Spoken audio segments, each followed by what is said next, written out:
In this video, we're going to talk about how to change the DX code or the automatic ISO settings that's pre-printed on your roll of film.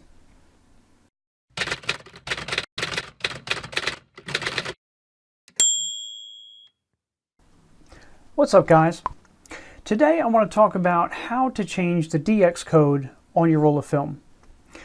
Now, what is a DX code? You may have noticed on some of your rolls of film that there's these funky looking squares that are printed on the side of it. And you may have noticed that these funky squares are in different positions depending on what speed film you get, okay? So what it is in a short wrapped up summary is it's a way for your cameras to read what ISO film you have automatically. So this way, you pop a roll of film in. If the camera is DX, it can say, okay, you have 400, boom, we're going to shoot at this aperture, this shutter speed automatically. Now some cameras don't read DX code and some film still isn't DX coded. So, this isn't applicable to everything, but only things that are, that do support the DX system. And Azriel Knight did a really awesome, history on the whole DX system. So what I'll do is I'll link that video below. I would really recommend watching it because it's super interesting. So basically what we're going to do is change this code to kind of trick the camera and make it think there's something loaded in that's not. For example, we're going to put this roll of Tri-X 400 in, okay, and then we can manipulate this code to make it think that it's a 100 speed film, or it could be a 1600 speed film. It could be whatever speed that the DX code supports. We can change these squares around and basically trick the camera into pushing or pulling our film if we don't want to shoot at the box speed.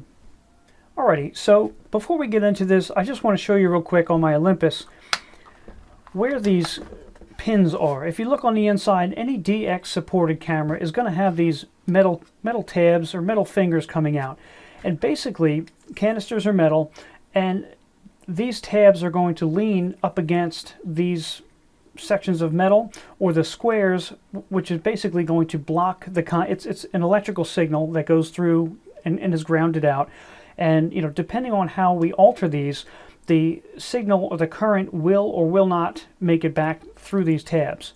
So I just wanted to take a second and show you, this is how the camera basically feels or sees what your roll of film is.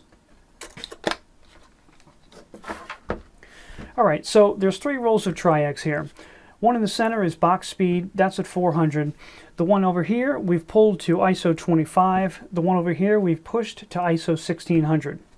So looking at the code, all right, this is a standard code. Okay, now you always want the spool end to the left. So this is your typical code for 400. All right, now to get it to 1600, what we've done is we've scratched this out. And in a minute I'll show you the breakdown of where you need to scratch, or also, as you'll see in pulling this down, we've added some tape.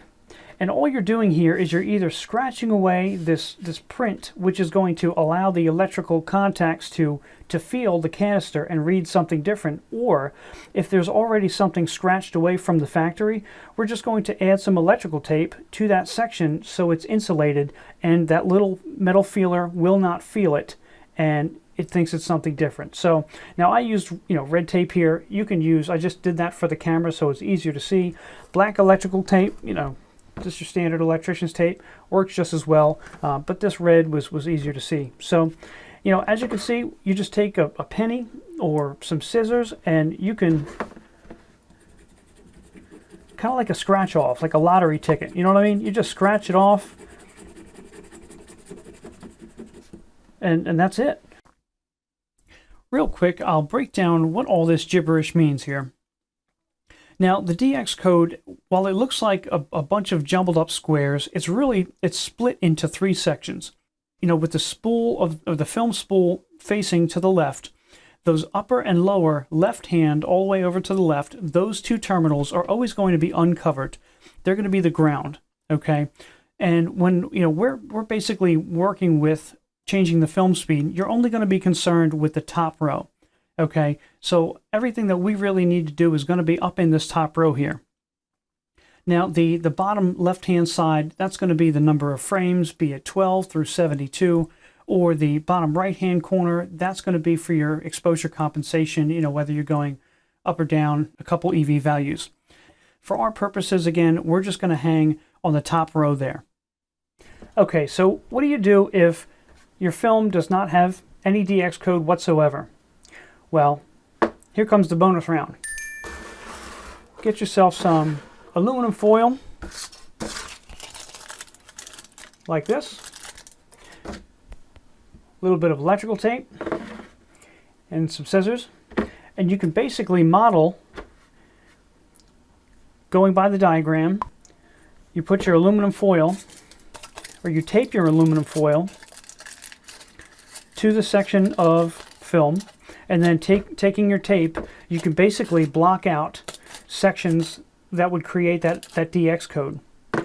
Now, the easier way to do this is, I've seen DX code stickers where some places sell little stickers that you could put on the roll of film, the canister. Like, say if you're bulk loading film and you have a clear canister or a plastic canister, and you want your camera to read, you know, the DX code on it, and so you get these stickers, and basically you pop the sticker on the side and it's metallicized, and you can, you know, alter however you want. So that's another option, but that kind of costs money. Everybody has aluminum foil and some tape in their house, so that's the cheaper route, the route that I usually take. So that about wraps it up, guys. I hope the video was helpful, maybe a little informative, possibly even entertaining, I don't know. But if you did like it, if you could please give it a thumbs up and subscribe if you haven't already. Every week or so we're coming out with new videos, reviews, overviews, how-tos, you know, stuff like that. Everything's pretty much film photography related, so if that's your kind of thing, subscribe and you'll get the latest and the greatest. So until next time, we'll see you. So I just want to take a second and show you on the inside of my trusty Olympics. It's the Olympics, guys. You see my Olympics? I'm getting a gold.